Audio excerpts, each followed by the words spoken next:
I'm Kevin Bowler and I'm the Chief Executive here at My Food Bag. So in terms of My Food Bag, what is that vision? We help families cook together, we improve cooking skills, and we provide nutritious, healthy, tasty meals for tens of thousands of Kiwis every week. The amazing thing for me was I hadn't been a customer, and becoming a customer, what I realised was it's far more than just food. I've got teenagers, so they were in the kitchen. Normally they'd be on the couch saying, "What's for dinner, Dad?" And they'd be actually in the kitchen with the recipe saying, "You can help me," or "I can help you," or it became a family-based activity. And by being involved, they're much more likely to enjoy the meal too. And we hear that back from lots of parents. If the kids are involved in the preparation, they'll enjoy the meal more, and they'll eat more vegetables, they'll eat better food. It's such a great thing to be involved in. Was that something that you were passionate about before joining? I discovered working for organisations that I really felt connected to the purpose probably when I worked for Tourism New Zealand, and that was probably the first place that I really felt deeply connected to what we were trying to do. International visitors play a big part in our economy, and we felt that we could make a really big difference to New Zealand. Do you find that it's that vision here? At My Food Bag, we started with a very clear purpose, and that's been with us for the whole life of the business. The fact that companies are becoming more purpose and vision driven, do you think that's a reflection on the consumer or the people working in the organisations? Who's driving it? That's a great question. I think it's probably both, but it might even be more about the people we're employing. Young people today are much more attracted to businesses with more purpose. They're looking for that much more so than perhaps in my generation where we were looking for a better car, to be really shallow about it. I think people are coming into work now and they want more from work than just income. Why do you think that is? I think it's just a societal change. I think so much has changed over the last sort of 40 or 50 years that people can realistically expect more from work, and I think they should. Google set about organising the world's information, and you go, okay, that's pretty cool, it's huge, and you can see how it's an enduring reason for being. We started with this idea of stronger, healthier families and communities, and you go, well, that's a pretty clear guiding principle.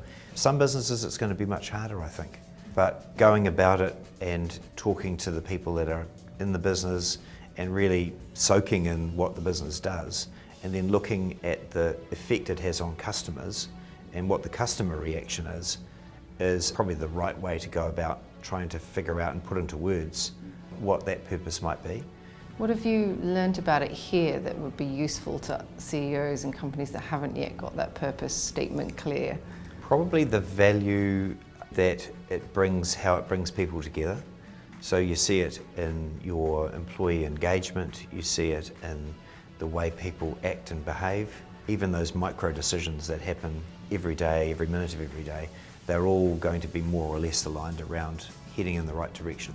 Do you think purpose is necessary? I wouldn't go as far as saying they won't survive in the future, but I think they could perform a lot better if people are aligned around a purpose which they feel good about. It's not to say you couldn't be successful without going back to the old days of saying, our purpose is to have a return on capital of 20%. But I don't think too many people are going to get super excited about that these days. Do you think it takes a different type of leader from what might have been a good leader in the past? I think probably if I think back to the early part of my career and even business school, it was a lot about managing by objectives and getting the strategy right. And at Stanford there was a real balance of the strategy part of business and the people and culture part of business, and how managing or leading for strategy and leading for culture, the outcome was performance, and the two were so inextricably linked. When did you first realise you were a leader?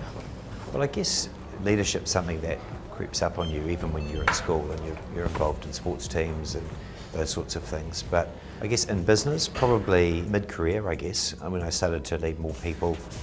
So this is our development kitchen. Recipes and menus are developed here. Everything's tested here. Yep. And we even have our own photographic studio. Would you like to have a look? Yeah, I'd love to. Okay. Was there a particular moment where you saw yourself as a leader, that you would have called yourself a leader? I think it might have been at a point at what was called New Zealand Dairy Foods, now Fonterra Brands, where I became the general manager of the fresh milk business. And that was my first proper business unit leadership role. And it struck me that suddenly most of the people that reported to me, I didn't really understand what they did. And then I had to really rely on my own leadership skills rather than my technical knowledge to really lead that business at that time. I've tried to pick up things from people I've admired along the way and probably tried to avoid some things that I've seen once or twice too. And what qualities do you think a great leader has? I think being flexible enough to understand the situation you're in.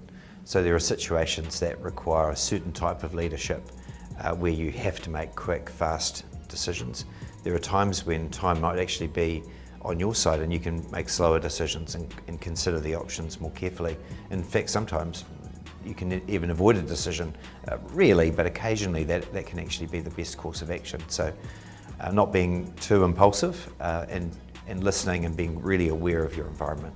I think if you can take on board different points of view, and I think that sort of speaks to the idea of having a diverse group of people around you, and that you'll actually get more valuable input from people who are diverse, different perspectives, and then try and weigh those up and make a decision. Because there's such a debate now, I think, whether leaders can be made or whether they're born that way, and there just seem to be a combination. Would you agree with that, or do you think anyone can learn to be a leader? I think pretty much anyone can learn. I think the critical thing is they've got to have a learning mindset. So they've got to be willing to learn. As long as you have that idea that I can get better, and I can probably get better if I look for guidance, if I ask people for help. I think I've got a lot more conscious of that, and I'll consciously seek out advice now, and you know it works. It makes a big difference because people want to give it to you. Most often they're afraid to give you advice because they're not sure how you'll respond to it.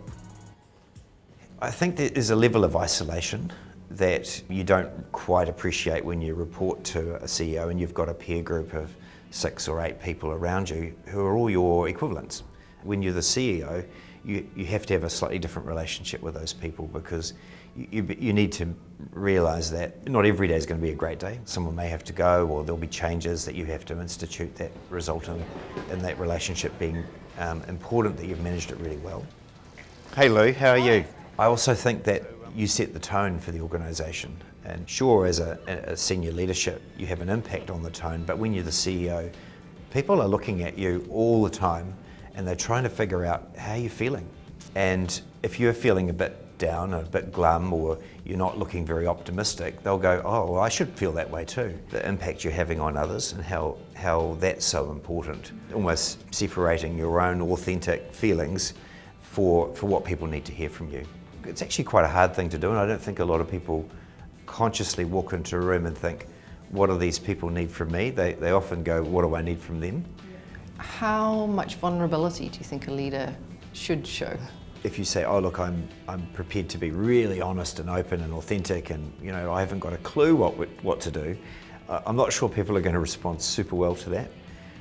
But then again, on the other extreme, if you don't show any vulnerability, you're not giving much of yourself. And so my sense is that authentic leadership is about getting that balance right for you. And I think the other quality that I really look for is resilience. So people that can cope with not just the great performances and the great days, but also work their way through some of the more difficult times that leaders are almost inevitably going to encounter along the way. Hey Megan. Hi. How are you? Should we talk about the weather? Should we talk about the weather? No. So in some ways you're coaching them resilience as well. Is your role as a leader a coach? Oh, definitely, yeah. You've got to help people frame up where they are in relation to the broader picture, I think, yeah. He's great. He's a terrific leader, really fun to work with, super smart, challenges us in all the best ways. You obviously pay her well. I do. It's going to cost me a lot, I'm sure. So trying to empower people at the right level with the right information to make decisions and lead is I think, part of it. And yes, I think markets are quite uncertain.